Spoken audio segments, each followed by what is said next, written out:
Well, good evening, everyone. Welcome to Mom's Tips and Tea Thursdays. And we have, yes, we got his tea, y'all. We are ready to get into this. I am Jamaica Vereen, your host and author of Restoration Blueprint, helping single moms heal, hope, and have their dream life. And if you're not following me, make sure you follow me on Instagram and Facebook, Restoration Blueprint pages. And tonight, the third Thursday of every month, single moms tips and tea. The reason why is that I think it's very important that mothers get together, especially single moms. We get together and help each other grow. So if I have a platform that I can put here, and put this information out here for us to continue to grow. That's what we're going to do. But I am not going to talk and I'm not going to hold too long because we have a very special guest tonight, Mr. Jamel Phillips. He is a business strategist and he is abundant future financial. Don't that sound good? I'm already ready to receive, okay? Ready. You sound like I made it. Yes. Yes, he is going to talk about gaining control of your credit, which is very important. I'm not going to give my insight on it. I'm going to give him the platform. And then we're going to ask our questions and we're going to talk about credit. Okay? All right. Without further ado, Mr. Jamel Phillips. Well, first, thank you so much for having me this evening. I love what you're doing. I love your purpose. I love your mission. I love your vision. And I love watching what God is doing in your life and how he is using you. How he's using the valleys and turning them into your peaks and helping and allowing you to help other people and pull them up so that they can really live the life that they deserve to live. Thank you. You're welcome. You mentioned that I'm the founder and CEO of Abundant Future Financial. That name is intentional because me personally, I feel that my life, the purpose of my life, the meaning of my life is to impact others and to give hope and to allow other people to live the life that it was planned for them. Right. A huge part of that is your credit, because whether we want to, face it or not, your credit, whether you have credit, whether you are working on your credit, whether you're ignoring your credit, is affecting you in your life.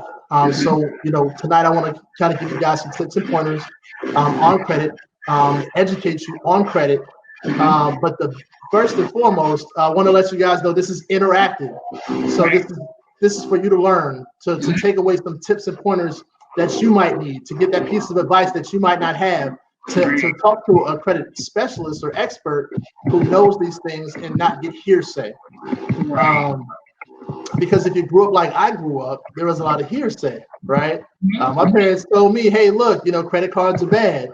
Stay away from credit. But, many years later, being a credit professional, looking at it from the opposite perspective, most of the clients that I deal with as a credit professional don't have any credit.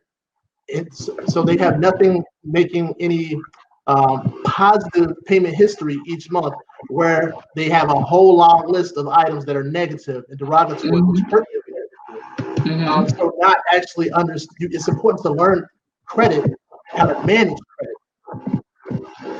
That goes back to the principle of management. So it's not something that you can avoid. It's something that you have to learn how to properly manage. And then instead of it being something that works against you, you can turn it into something that works for you. Right. That's good. And I like the point because a lot of people don't realize that no credit is actually bad credit. Which sounds crazy, but you gotta have some type of credit, because if anything, you might not be able to purchase things, right? Right. So if you get into a situation to where now you're later in life, you need to make a significant purchase. If I am a lender or creditor, I'm evaluating your history of making payments on time. I'm evaluating how, the amount of money that you were able to borrow and repay. But if you don't have that history, now it's riskier for me to lend you money or give you credit, because you might not be able to manage what you need, even though your age is older, but your history and your experience is still very young. Does that make sense? It makes a lot of sense. So creditors want to make sure you know how to manage what you have. I'm not gonna give you anything because I don't even know if you're gonna pay me back what I'm about to give you. Exactly. Okay. Exactly. And so that's the thought process that you have to go about. It's not necessarily what you need. You have to evaluate what you need, but then you have to look at the person that you're borrowing from. Can you demonstrate to them that you are reliable, that you're trustworthy? So if a creditor or lender looks at you and you have all of these collections, late payments, and you've defaulted on loans and never been able to make these payments on time, right? Because life happens to all of us. I've been there myself, right? So, but if that's on your credit reports from all three bureaus, Experian, Equifax, TransUnion, and that's the body of history that they have to make a decision from, they don't care about you as a person, they care about their interest, their business. Okay. Okay. Now, what are your top tips for first managing your credit and control of your credit? So I guess the first thing that I'll mention here is actually how are you going about applying for credit? There's something called hard inquiry. A hard inquiry means that you're applying for a line of credit. Okay. That stays on your credit report for about 2 years. I come across a lot of, yes. So I come across a lot of people who they have a lot of hard inquiries in their credit report. They might have 15, 20, 30, 40 hard inquiries in their credit report.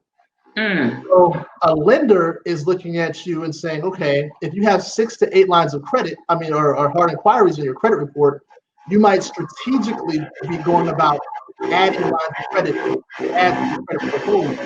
So if they see 15, 20, 30, 40, that means you're desperate for somebody to approve you for credit, which means you're a higher risk.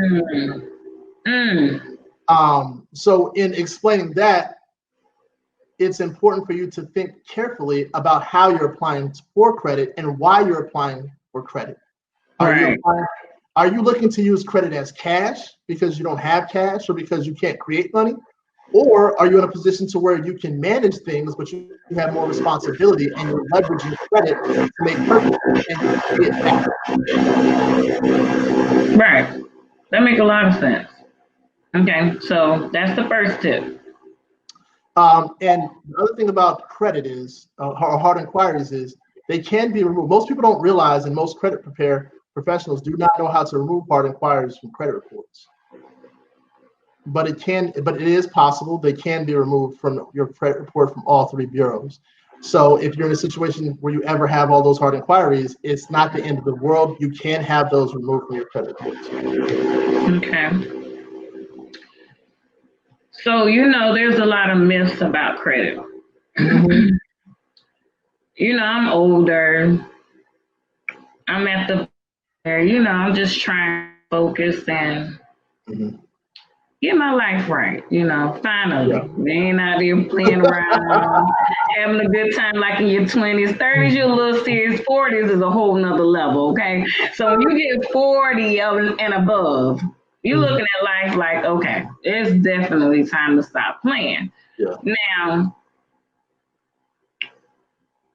say if I wanted to go and purchase a home, and I had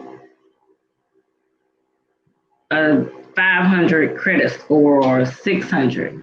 Now, I've gone to places where people say that is not good, and I've gone to places where people say you can still get you a house. How would you recommend us to go about this when you have bad credit? Do you feel that we should work on getting our credit score higher? Or should we go and try to get this house? It's actually funny that you asked that, because I had a conversation with a mortgage broker today, and we were talking about home buying, and then I had another conversation about why people buy homes, and then why most people think it's appropriate. So most people are told or taught or If you're saying, hey, look, man, you got to get into a home, get into a house, you got to be putting that money towards something that's yours, right? Right. So going back to that principle, yeah. So going back to that principle of management, one, are you prepared to manage a home? Do you understand all of the things that come with that home, all the responsibilities that come with that home, all of the expenses that come with that home? And are you prepared for that before you get into that home? That's something that you need to think about before you go ahead and lock yourself into a 30-year financial commitment, which will probably be the biggest financial commitment of your life. So now tying that back into your credit, right? Okay. So my question to you, if you have a 500, 600 credit score, yeah, there are people that will approve you for that mortgage and give you that loan. But the question to you would be, how many times do you want to pay for that house? Because your credit score dictates the interest rate, and that interest rate dictates whether or not you're going to be paying for that principal balance down and paying off the loan, or if you're just paying interest for years on years on years, and you pay for that house time and time again, you're still paying that interest instead of that principal balance. Get your credit right. So if you make it, and this is the thing about credit, you're 6 months. Most people are 6 months away from having good credit. If you actually go through the process of getting your credit restored, which is removing those negative items from your credit history, and then you're doing the right things in terms of having the right number of lines of credit, having positive payment history, and now you have a strong credit portfolio, you'll get a lower interest rate, which makes it easier when you're trying to go through that loan process to get that home, and you'll spend tens, if not hundreds of thousands of dollars less on the same home. Worst case scenario, a year. If your credit is really bad, it can be restored within a year. And I'm glad you said that, because most people say it take a year. So that's really discouraging, especially if you're trying to just get some things done. It's like, gosh, I got to wait a whole other year, a whole entire year. But to hear 6 months, that's the first time I've heard that. That's really good. It depends on who you work with. Most credit repair companies, what they do is their goal is to get you on a monthly payment. So their goal, their strategy is a long-term goal to where they'll make money off of you every single month over a long period of time. The faster they repair your credit, the less money they make overall with that process. So literally, they're dragging their feet to get to where you need to be because they want to make money off of you. Whereas with the service that my company provides, we actually want to efficiently get it done to change your life because we want to impact your life, not make money off of you. Does that make sense? Yeah. Everything is about money. Yeah. Everything is about money. So you got to be, basically, we need to get our credit right first so that we won't have those interest rates, those high interest rates, and so that we high interest rates. And what else you said? The paying for the house. Many times pay for the house. I like that you said that, because that's true. Because my thing is, the value of the house you might have purchased it at this amount. You got this high interest rate. You done paid for the house probably about 7, 10. And that affects your payment too. So that interest rate being higher, you're paying a higher monthly payment too. That's $200, $300, $400, $500 difference. Okay. That's a lot for some people. That's a whole lot. That's a whole lot. If you got a budget, you are your budget because of that. Yeah. Okay. What other tips you got for us? All right. So one that I come across quite often is buying a car. So people will buy that car, or they'll go shopping, and then some people they're trying to compete, get a competitive rate, things like that. And when that happens, they end up with a whole lot of hard inquiries because those dealerships, or what they're doing is all they want is a deal. They just want to make money off you. They want to make their commission. So they will run your credit and try to find any lender that will approve you. But then the next thing you know, you have 20 hard inquiries on your credit report in one day. And wow. And so that's costing you points. Okay, I know you probably don't want to But around how many points is like a hit? So one hard I know inquiry. you don't want to go to because you do your consultations and stuff, but I'm gonna just ask. I don't want to, but I just want to ask, like, one hard inquiry, like, how many points would that be? That's important for people to know. So one hard inquiry can be anywhere from 3 to 15 points, Woo! depending on what it is and what's going on. So there's no exact science to what number it is, but I've seen as many as 15 points, as few as 3 for hard inquiry.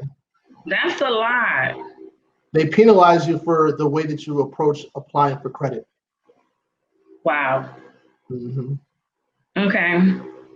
So because I've talked to a lot of single moms, um, it's important for us to have good credit, especially if you're in the situation where you're caring for your children solo, or you might have a partner that's actually there to help support. But in the event, you still want your own.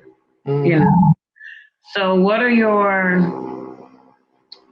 your tips for moms that's trying to make that change and start doing things positive toward their family, building and growing for their family that might have this bad credit? What would be your tips and recommendations for mothers? Okay. I'll say 2 things. The first will be something that's huge: late payments. One late payment can cost you 50 to 100 points on your credit report. Good gracious. One late payment. Oh my goodness. So you always want to make sure that you're making your payments on time. So if you have, no matter what it is, make sure that you are making on-time payments. That car note, make sure that payment is on time. And you need to know what your billing dates are. And in a lot of cases, you need to make sure that you are paying a day or two before the billing date to make sure that you post your payment post on the billing date, because you don't want to leave it up to them to make sure that it reflects properly. So you want to make sure that you're paying a day or two before, so that way it posts as an on-time payment. Usually it doesn't really hurt too bad until you get to about 30 days, 60 days, 90 days. But just a rule of thumb, always make your payments on time as early as possible, just to make sure that you don't have so that would be the first piece of advice, because late payments are huge. The second piece of advice that I would give would be, don't pay collections. So a lot of people, they try to pay their collections because they want to, they're trying to settle, things or get things corrected. Once something is actually collection, that means it's been sold by the original creditor to a third party for pennies on the dollar. So in essence, you do not owe the debt to the person that has you. Okay. The other thing about paying a collection is, if you pay the collection, in most cases, they will leave that negative comment as well as that item on your credit report for another 7 years, which will negatively impact your credit score. Wow. Wow. Wow. And you know what? I've heard people say once it's on there, there's not any need to pay it. I've heard that, but you be nervous, like you don't want to do this wrong, you don't want to do that wrong. I guess that's why you have your company to help guide us and, and direct us in a way so that we can know what's true and what's not true, basically.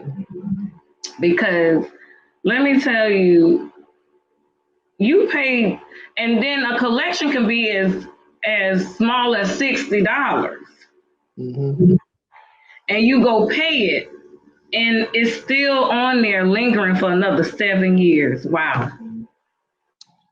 It's usually cheaper to have a credit professional remove it. from your credit report than it is to pay it. I spoke with someone earlier today who spent thousands of dollars paying in collections. Those collections are still reporting on their credit report. And had they known that they could have spoken or worked with a credit consultant like myself, they would have been able to remove all those collections from their credit report for a fraction of what they paid. Wow. I had one of my clients reach out to me earlier today as well and let me know that one reason they came to me was they had collections. They were receiving letters from that creditor or from that collection agency threatening to sue them. So I provided them with some counsel on how to approach that situation. Because the burden of proof is always on the party that's trying to sue to prove that you owe the debt.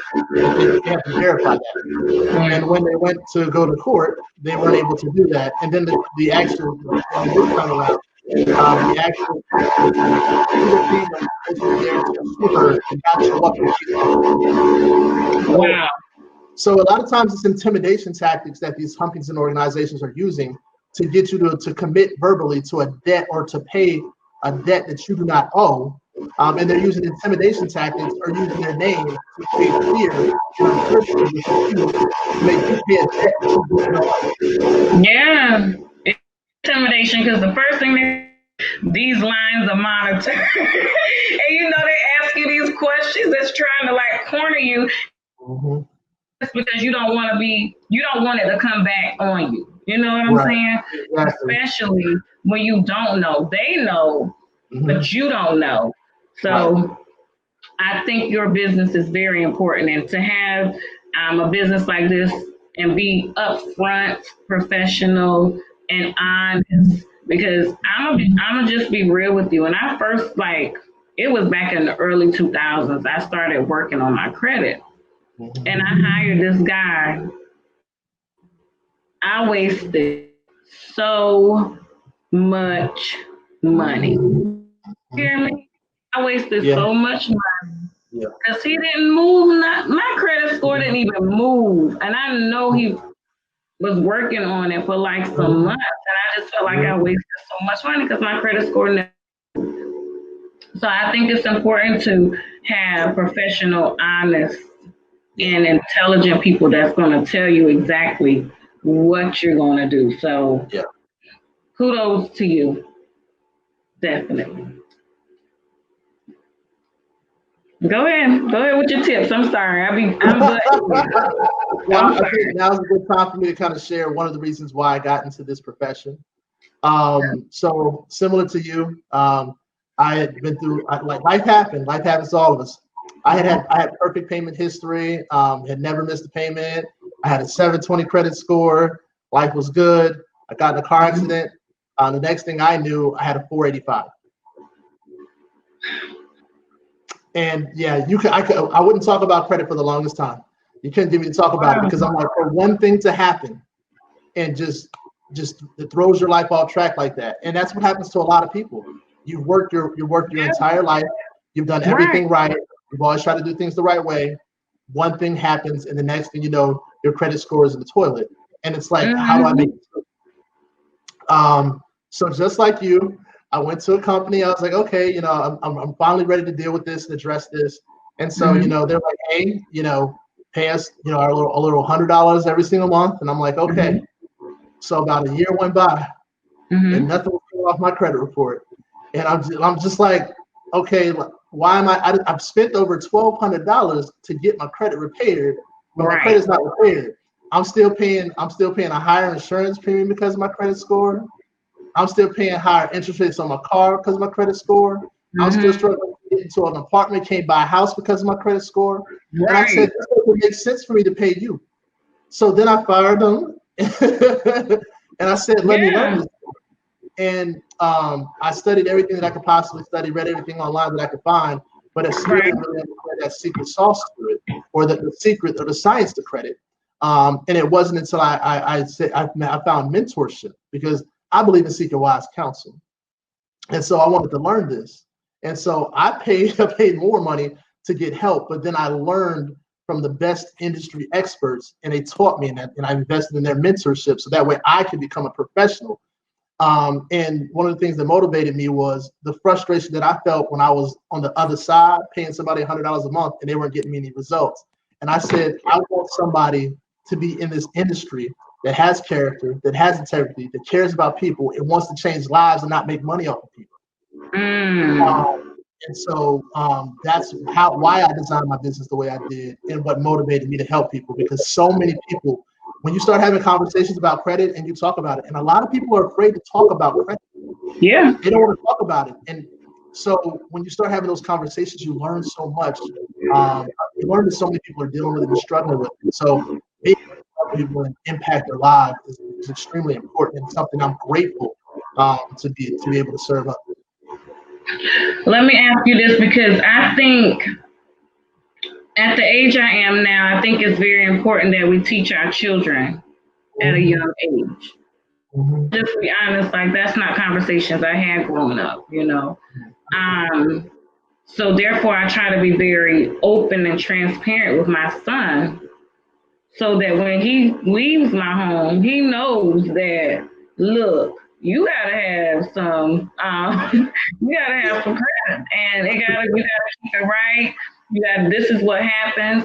So have like maybe like seminars or programs or something, workshops or something, where would be open to like teaching like teenagers or middle school kids about credit, because I think it's very, very, very, very important, because those are things they don't learn in school. They're not learning this stuff in school. No. They don't want us to know. Right. Right. And I think it's time to change that. You know, I think it's time that we put this stuff at the forefront. Yeah, mommy didn't have the best credit, but guess what? That curse can be broken here, because you're going to teach your child something different in a different way. So I think we need to start putting that at the forefront for the future of our kids. So do you have, like, are you open to doing things like that? Do you have programs or anything like that for kids? We haven't established that, but one of the things that's huge to us, because if you want to change the world, you start with the youth, because you can implement those ideas and those principles in them, and they live, they carry those things out, and then those become the things that they teach their children. Right. So if you want to get together and collaborate and coordinate that, we can absolutely put that together, because that's something that I've thought about, different things or different ways that you can educate children. But I'd be more than happy to book a flight and come out there and educate and inform, because that's how we empower each other. Yeah. And we could even do a virtual one. I'm open to it. I mean, I was looking for the excuse to come say hi, but that's okay.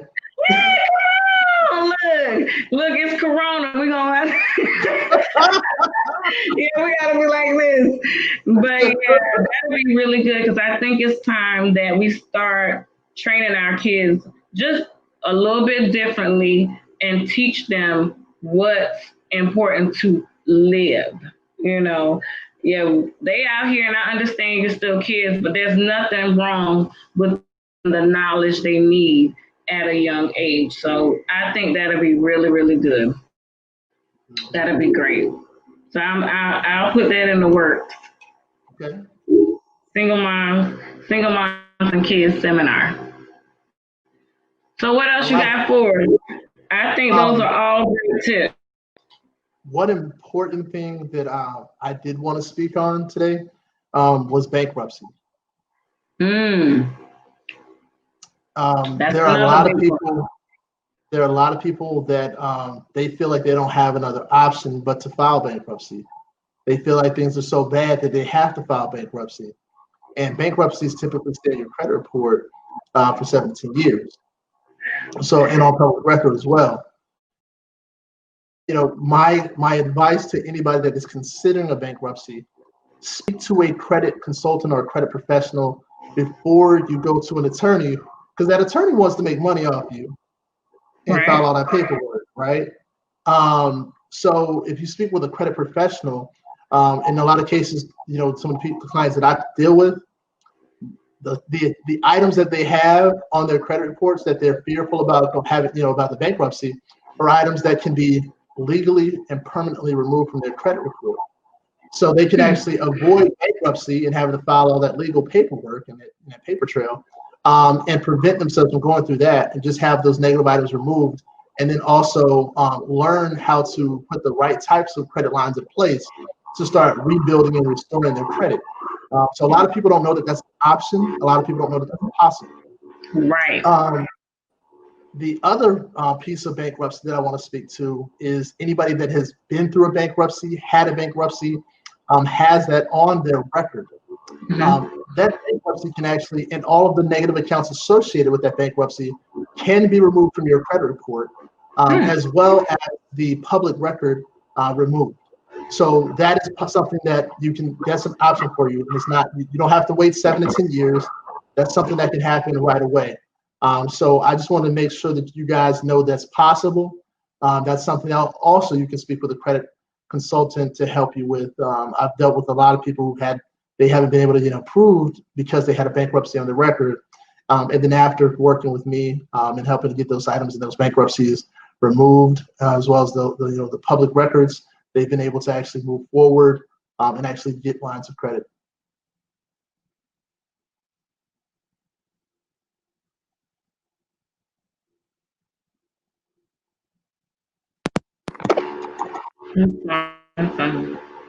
Technical issues over here, but I'm glad you talked about bankruptcy because there are people that do it all the time. Yeah, yeah, it's There are common. people that does it all the time, and a lot of people are scared of it. But there are some people that do it every so often. So I'm telling you, I think it's it's for real. Like people out here, I'm telling you, it's some people that do it every so often, and I'm glad you said that you should speak to a professional because we don't know the end of credit and what can be done and what cannot be done. And so we sit here and we live off of myths. Or so and so said, or he said, or she said, but not getting the true information from a professional that could actually help us grow. Right. So that's why I have you to tell us and break some of these myths of the past and the things that we heard that's been passed on down of different things about credit. So yes, thank you for sharing that. You got anything else to share with us tonight about credit? I think we have a lot. We have covered quite a bit. I'll leave you guys with this, a list of negative items that can be removed from your credit report that you might not be aware of. So I'll give you that list. So as I mentioned earlier, hard inquiries. Your student loans, they can be deferred in forbearance. Student loans can be removed from your credit reports. What? A lot of people come to me when they are trying to buy a house because their debt to income ratio is too high, so they just do it. Also, medical bills, collections, judgments, foreclosures, all items that can be removed from your credit report. Okay, let's I know you rap. Let's back up a little bit. Because another thing that people don't realize, a part of the credit is that debt to ratio. And I'll tell you, once I got my credit where I needed it to be, sitting all nice and pretty, I'm thinking I can go out here but a lot of people turn me back because of my debt to ratio from my student loan. So I'm like, gosh, people talk about, oh, you gotta get your credit, but they never tell you about that debt to ratio piece. Like it's two parts to it. Like, so we sit here focused on the number when you got to get that debt to ratio in line as well. So I'm glad that you talked about that because student loans is Yeah. Yeah. I have a lot of people who they have master's degree, doctorate degrees, 100, 200, $300,000 in student debt. And they come to me because they're trying to make financial moves, and their debt to income ratio is too high. So they need help and assistance having student loans removed yeah. from their credit report on all three credit bureaus in order to qualify for the debt to income ratio when they're trying to purchase their homes. So so Wow. a lot of people don't realize that until you're actually in the process, and then you're literally like your debt to income ratio is too high. So that is a huge reason that a lot of people come to me to help them with that. That's good. I'm glad you shared that because if anybody's sitting up here watching like me that went to school for a lifetime and you got these student loans sitting here that you're gonna be paying back forever. I'm so serious. Forever, okay? Um, someone watching wants you to put your information out here. Okay. So would you share your information, please? Yes. Tamika Doc. Okay. Yes. So you guys can actually check me out. My website is abundantfuturefinancial.com. So that's abundantfuturefinancial.com. Is there a way we can put that in the comment section? I will. And then I'll put my phone number, which is easier. That's a long name.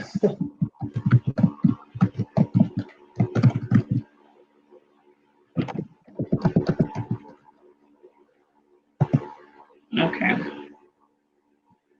Okay. And then my phone number, Mhm. you can call me directly. And I'm very personable with my company and my team. We're very personable, so you can actually call us. It's not just about removing negative items. It's also about just having that relationship to where you have somebody that you can call to answer questions. Because everybody doesn't have time to become an expert, and you're not in that situation. You might need somebody that you can talk to. But my Right. number is 407 860. You said I'm, I'm 807. I'm sorry. Start over. 807. oh, 407 Oh, 407. 860 860. What's the last 1724. one? 1724. 1724. Tamika would like to know, can you work with people in South Carolina? I work with people nationwide and also in the U.S. territory. He's helping my family over here. Look, he is helping us over here. That's what it's about, and it's about Yep, us changing it's lives. about It's the our growth. lives deserve, man. It is definitely about the growth. Well, I appreciate you coming on here and sharing just a little tidbit of knowledge about credit and how, because it's so much. It's so much. If you guys can reach out to him, that'd be great. Your consultation and see what you can do. South Carolina and Georgia. Yes. Yes. Yep. Mika, I have a question. Okay. Who was the most engaged person in the comments section tonight? Uh-oh, who was the most engaged? Let's see. Sound like somebody about to get a consultation.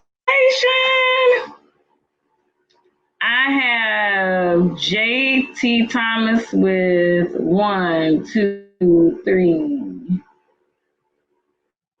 4.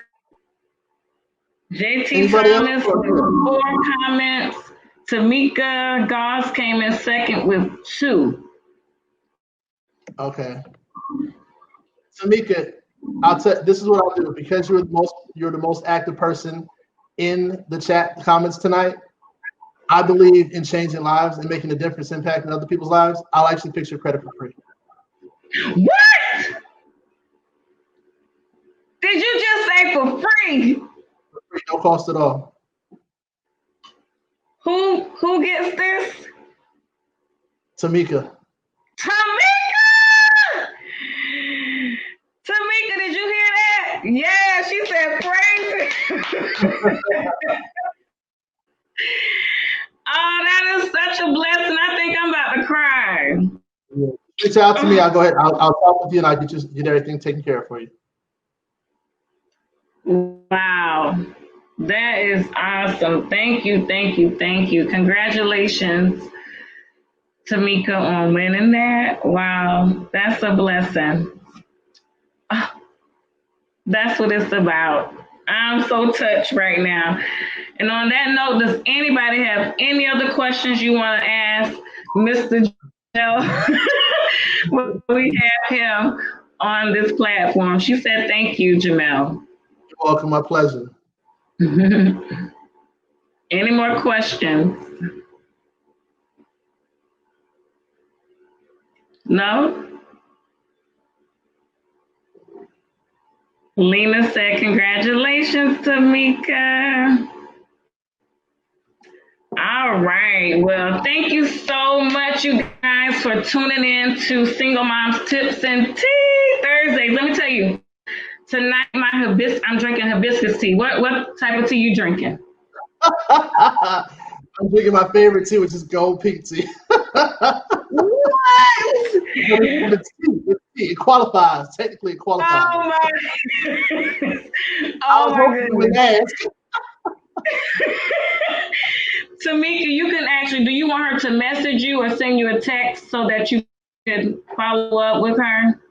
Send me a text message and then we'll have a conversation. A text message? And I'll walk you through everything step by step. Yeah. Awesome. Okay. I'm excited, Tamika. You definitely gonna have to let us know how it goes. I'm excited for you. But listen, you guys, I'm drinking hibiscus tea. I am addicted to this tea, okay? I'm supposed to drink a different tea each time I have my Single Moms Tips and Tea Thursday, but I have been addicted to this one. Hibiscus tea, y'all try it. It's so good. But remember, Single Moms Tips and Tea Thursday is every third Thursday of the month. I already got something lined up for next month. It's going to be awesome. It's going to be a lot for new moms, but hey, still tune in. It's great information. Tonight, Jamel gave us great tips on our credit, how to get in contact in the comments. But if you do not have any more questions, love, light, peace, and you guys have a great evening. Good night.